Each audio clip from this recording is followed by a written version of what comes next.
waxaan u sheegaynaa saddex qodob baan ka hadlayaa qodob waxa weeye Sool Sanaag iyo Cayn Khaatumaysteed oo aan farayo halgankoodu inuu adayg midnimadooda adayg la adkeeyo wadajirkooda la adkeeyo xoogooda la maseeyo taasi waa taa waxaan leeyahay noolaada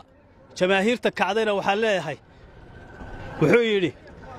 gobonnimada hawliyeen ma kuba helaayeen rag horumar doonana waayaa hor jooga haasaa wajiif iyo hurdo kuma timaado habeennimaan u guurayn hool lama yidhaahdo halkay taal waxa kaa xiga halas iyo dab weeye horay aad u jiidhaa hadafkaagu yahay himmadiyo ujeeddada dhaxalaan hadhaynu weeye saasaan leeyahay reer Khaatumo Sool Sanaag iyo Cayn SSC waxaan kaloo u gudbayaa dadka waqooyi degan reer Isaaqa beelaha kale kuma jiraan waxaan leeyahay halka kan haddaad riwaayad ku timaadeen way dhammaatay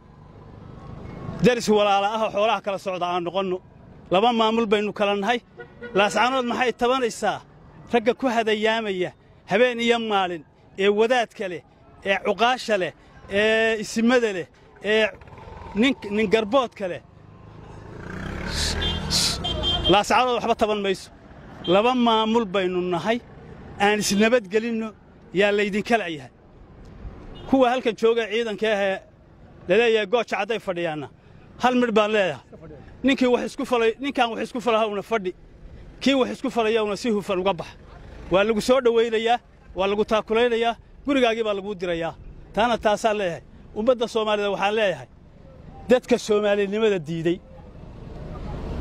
muslimnimada Soomaaliya ku dhaqantana inay diidaan baa laga yaabaa